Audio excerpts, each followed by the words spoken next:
G'day, this is Jim from Living Life Now. Today I'm coming to you from the middle of Pacific Ocean after just completing a scenic voyage around Pitcairn Island. On our itinerary today we had scenic viewing around Pitcairn Island, heading in the anti-clockwise direction, giving the starboard side the best views. Now, a very capable captain approached Pitcairn Island nose first a little bit to the port side. So in the morning we had a view from the port side. Now this started about 9:30 in the morning, but by 10 o'clock we were at Bounty Bay. Fletcher Christian and his mutineers fled here in 1790 with a group of Tahitian companions. They burned the Bounty in what is now called Bounty Bay, so they couldn't be tracked by anyone who was tracking them down for mutiny. Today, most of the 50 islanders who live here are direct descendants of the mutineers and Tahitians. And Pitcairn Island will be forever tied to the mutiny on the HMAS Bounty in 1789. Pitcairn is a lot more rugged and hilly than I thought or was expecting. The population of less than 50 are permanent residents, making it one of the smallest communities in the world and one of the most isolated for that point. Now, Adamstown is the capital, and that's just a small pocket of houses at the top of the cliffs of Bounty Bay. Now, interestingly, islanders try to make a living out of tourism, crafts, stamps and honey. Now, Pitcairn honey is considered one of the most purest honeys on earth, mainly because the bees are fed on mango and guava and rose apple trees. No pollution, no pesticides, there's pure natural honey. Now, Pitcairn's nearest neighbour is some 330 miles away in French Polynesia, to where we're heading to now, and we're heading towards Tahiti. Now, ships and supply vessels only visit here 3 or 4 times a year, and they get their supplies such as rice and fuel and flour and all the long-term essentials. They had some interesting naming conventions, and Jessica gave a fantastic commentary on Pitcairn Island while we were circumnavigating it. One of the only roads on the place that heads up from Bounty Bay to the village is called the Hill of Difficulty. And Jessica pointed out where Christian's Cave was for us. Now, Christian's Cave is a cave where Fletcher Christian is said to have hidden. I can understand the attraction of Pitcairn.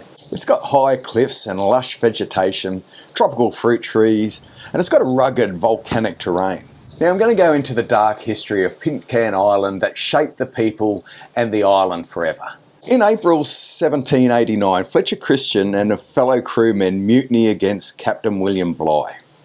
The mutineers, along with a group of Tahitian men and women, eventually sailed to Pitcairn in 1790, knowing that it was mischarted on the British maps and thus offered some protection and secrecy. They burnt the Bounty in Bounty Bay to avoid detection, but life on Pitcairn descended into violence, rivalry and bloodshed. The mutineers enslaved the Tahitian men and took their women as wives, and this led to resentment and conflict.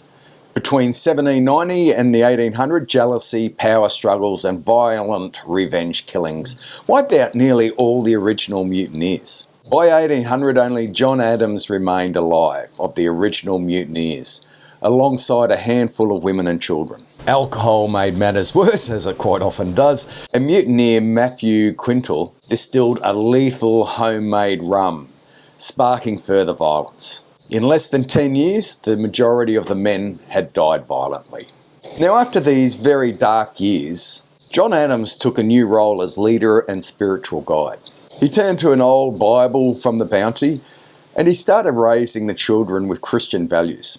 And this created a stable, God-fearing society.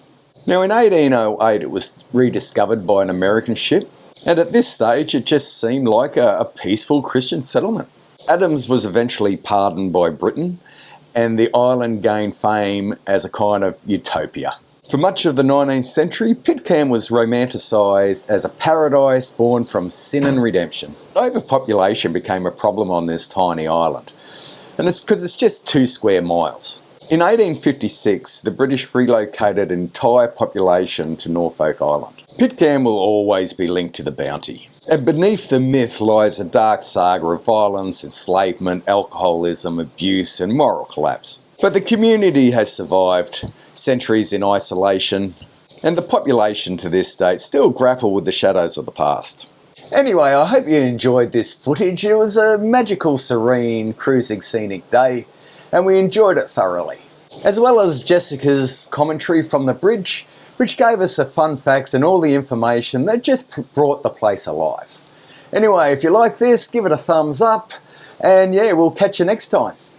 Hooroo.